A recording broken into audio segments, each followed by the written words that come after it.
Hello. I've been asked to read a couple of chapters. I know this is back to front, from David Williams' book called Gangsta Granny. I am a granny. I have 4 beautiful grandchildren. I'm not a gangster, but it sounds like it could be fun. I'm 77 years of age, and I live in a lovely retirement village with my husband, and we enjoy having quiet time now we're older. I used to be a doctor, but now I like to be with my grandchildren and knit and crochet and use my computer and enjoy life. I've been asked to read chapter 31 and chapter 32. So let's begin. Chapter 31, Golden Light. The sun had risen, and Grey Close was bathed in golden light. There was dew on the ground, and an unearthly mist made the little row of bungalows look somehow magical. "Oh, well," said Granny with a smile. "You'd better run home now, young Ben, before your parents wake up." "They don't care about me," said Ben. "Oh, yes, they do," said Granny, tentatively putting her arm around her grandson. "They just don't know how to show it." Maybe. Ben yawned, the biggest yawn he had ever yawned in his life. "Gosh, I'm so tired. Tonight was amazing." "It was the most thrilling night of my life, Ben. I wouldn't have missed it for the world," said Granny with a twinkling smile. She took a deep breath. Oh, the joy of being alive. And then her eyes filled with tears. "Are you all right, Granny?" said Ben softly. Granny hid her face from her grandson. "I'm fine, child, I really am." Her voice wavered with emotion as she spoke. Suddenly Ben knew something was very wrong. "Granny, please tell me. You can tell me." He held her hand in his. Her skin was soft, but worn, fragile. "Well," said Granny hesitantly, "there's one other thing I lied to you about, dear." Ben had a sinking feeling. "What's that?" he asked, and he squeezed her hand reassuringly. "Well, the doctor gave me my test results last week, and I told you I was fine." "That was a lie. I'm not fine." Granny paused for a moment. "The truth is, I have cancer." No, said Ben with tears in his eyes. He'd heard about cancer, enough to know it could be deadly serious. "Just before you ran into him at the hospital, the doctor told me the cancer, well, it's very advanced." "Well, how long have you got left?" spluttered Ben. "Did he say?" "He said I wouldn't make Christmas." Ben hugged his granny as tight as he could, willing his body to share its life force with hers. Tears were running down his cheeks. It was so unfair. He'd only really got to know Granny in the last few weeks, and now he was going to lose her. "I don't want to die." Granny looked at Ben for a moment. "None of us are ever going to live forever, my boy, but I hope you never forget me. You're boring old Granny." "You're not boring at all. You're a proper gangster. We very nearly stole the crown jewels, remember?" Granny chuckled. "Yes, but not a word of that to anyone, please. You could still get in a whole heap of trouble. It has to remain our little secret." "And the Queen's," said Ben. "Oh, yes. What a nice old dear she was." "I will never forget you, Granny," said Ben. "You will be forever in my heart." "That's the nicest thing anyone has ever said to me," said the old lady. "I love you so much, Granny." "I love you too, Ben. But you'd better be running along now." "I don't want to leave you, and that's very sweet of you, my dear. But if your mummy and daddy wake up and find you gone, they are going to be extremely worried about you." "They won't." "Oh, yes, they will."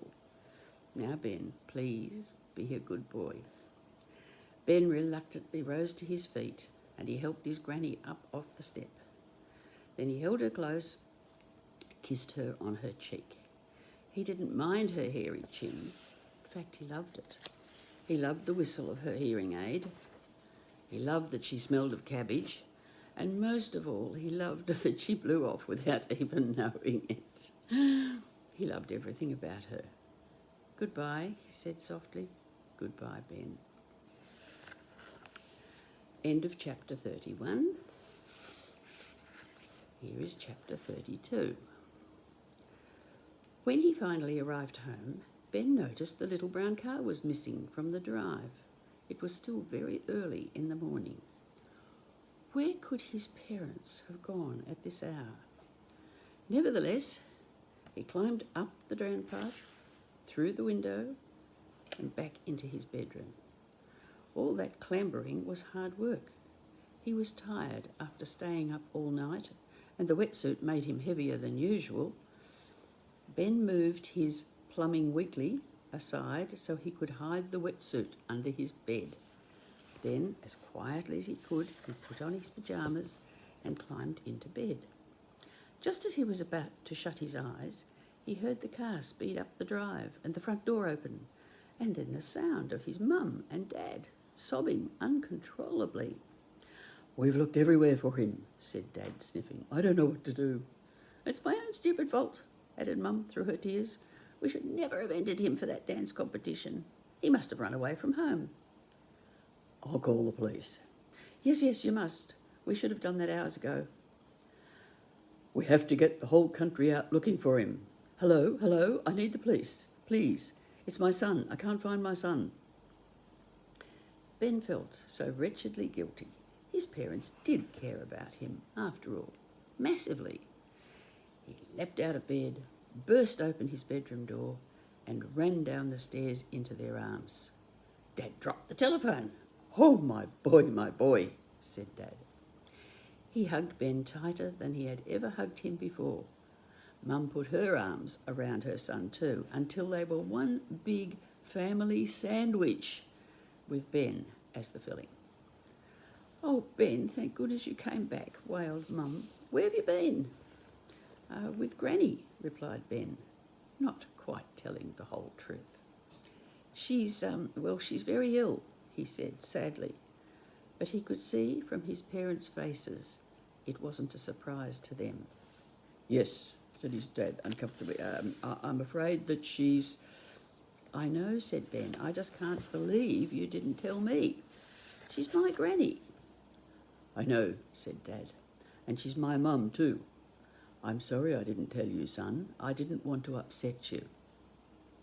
Suddenly, Ben could see the pain in his dad's eyes. "That's okay, Dad," he said. "Me and your mum have been up all night looking everywhere for you," added Dad as he squeezed his son even tighter. "We never would have thought to look for you at your granny's. You always said she was boring." "Well, she's not. She's the best granny in the world." Dad smiled. "That's sweet, son, but you could still have told us where you were." "I'm sorry. After I let you down so badly at the dancing competition, I didn't think you cared about me." "Care about you?" said Dad, a shocked expression on his face. "We love you." "We love you so much, Ben," added Mum. "You must never think differently. Who cares about a silly dancing competition hosted by TV's Flavio Flavioli? I am so proud of you, whatever you do." "We both are," said Dad. They were all crying and smiling now, and it was hard to know if the tears were happy or sad ones. It didn't really matter. They were probably a mixture of both. "Shall we go to Granny's for a cup of tea?" said Mum. "Oh, yes," said Ben. "That'd be nice." "And me and your dad have been talking," said Mum, taking her son's hand in hers. "I found the plumbing magazines." "Oh, but," said Ben. "It's all right," continued Mum. "You don't have to be embarrassed. If that's your dream, go for it." "Really?" said Ben. "Yes," chimed in Dad. "We just want you to be happy." Only, continued Mum, me and your dad think if the plumbing doesn't work out as a career, it's very important you have something to fall back on. Fall back on? Asked Ben. He really didn't understand his parents at the best of times, let alone now. Oh, yes, said Dad. And we know ballroom dancing isn't your thing. No, agreed Ben, very relieved. So how do you feel about ice dancing? Oh, sorry, said Mum. Ben stared at her. For a moment, Mum just looked straight back at him, and then finally her face cracked and she burst out laughing. And then Dad was laughing too, and even though there were tears still on his face, Ben couldn't help joining in. End of chapter 32. Thank you for letting me read that to you. I enjoyed that very much. Goodbye.